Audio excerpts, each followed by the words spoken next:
Il a épluché la presse tout l'été. Il devait être sevré de sport, mais ce n'est pas possible avec Mathieu Chanvillard. Comment tu vas, camarade? Salut Lionel, salut à tous. Ça va beaucoup mieux effectivement, parce que quand j'ai pas ma dose de sport régional, je suis déprimé. Il me faut des matchs, il me faut des ambiances, il me faut des odeurs de vestiaire, il me faut des odeurs de frites dans les clubs, sinon je suis malheureux. Demander à mes enfants, j'étais insupportable tout l'été. Et le pire, je vous assure, c'est que c'est vrai. Tout à fait. Allez, on va ouvrir avec le sport qui pourrait être le sport phare en Alsace cette saison, c'est le handball. C'est le handball qui reprend cette semaine. Vous avez peut-être suivi l'Eurotournoi. L'équipe de France était à Strasbourg cet été. Vous avez bien sûr suivi Thierry Omeyer, médaillé olympique au JO de Londres. C'est reparti cette semaine pour les clubs alsaciens. Pour le premier d'entre eux, Mulhouse en Pro D2. Pour Célestat, ce sera la semaine prochaine. On commence par Mulhouse, la Pro D2. Mulhouse qui rêve de monter en D1. Mulhouse ambitieux, il s'était donné 3 ans. On est dans la 3e année justement, donc c'est peut-être l'année, pas l'année ou jamais, mais peut-être la bonne année pour Mulhouse, qui avait fini 3e du championnat il y a 2 ans, qui était 2e l'an dernier. Ils avaient perdu en finale de play-off in extremis. Donc Mulhouse ambitieux, début de saison. C'est ce vendredi soir au Palais des Sports, la réception de Vernon. Le début, on l'espère, d'une grande aventure vers l'AD1. Voilà, on les suivra sur Alsace 20. Autre club évidemment emblématique, c'est Célestat. Célestat, évidemment, eux sont déjà en D1, c'est leur 2e saison. Ils avaient fait une très belle année l'an dernier, ils avaient terminé 7e. Célestat qui reprendra son championnat la semaine prochaine, réception de Nantes, samedi en 8. Nantes, un des gros morceaux du championnat. Les Célestadiens qui ont aussi fait leur rentrée cette semaine. Alors pas l'entraînement, ça avait repris déjà il y a plus d'1 mois. Mais regardez cette petite, on va dire, conférence de presse de rentrée. Ils sont tout beaux les Célestadiens, les professeurs, président et entraîneur au premier rang.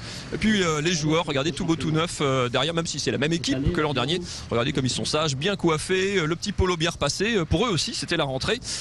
Ça va être compliqué cette saison parce que Célestat sera attendu, il n'y aura plus l'effet de surprise. En même temps, il y a un gros championnat qui s'annonce. Écoutez Jean-Luc Le Gall, l'entraîneur célestadien, un petit peu inquiet mais surtout très impatient de commencer cette nouvelle saison. Il y a beaucoup de stress avant et puis plus on s'approche, après il y a l'excitation d'y être, on a vraiment envie d'en découdre.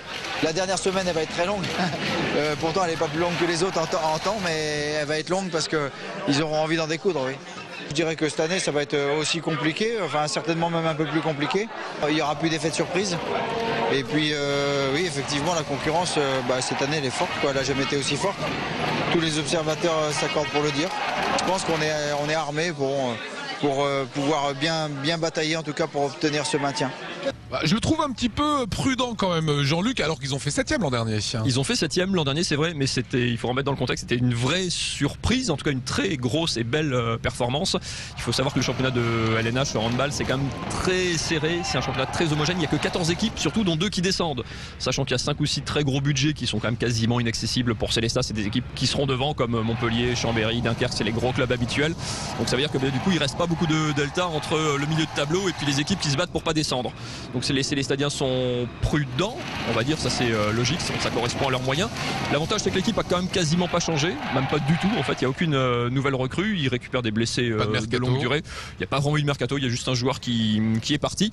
Et puis c'est vrai que pour franchir un palier, c'est un peu la dynamique que Célestat a enclenchée, il faut se tourner un petit peu vers Strasbourg. On pense que Célestat, enfin c'est l'avis des dirigeants célestadiens, c'est qu'il plafonne un petit peu à Célestat, il y a une très belle salle, il y a un excellent public, sauf qu'en termes de moyens, l'avenir du club il est peut-être un petit peu vers Strasbourg. C'est pour ça qu'il y avait eu des matchs au Rhenus, les matchs contre Montpellier, Chambéry l'an dernier.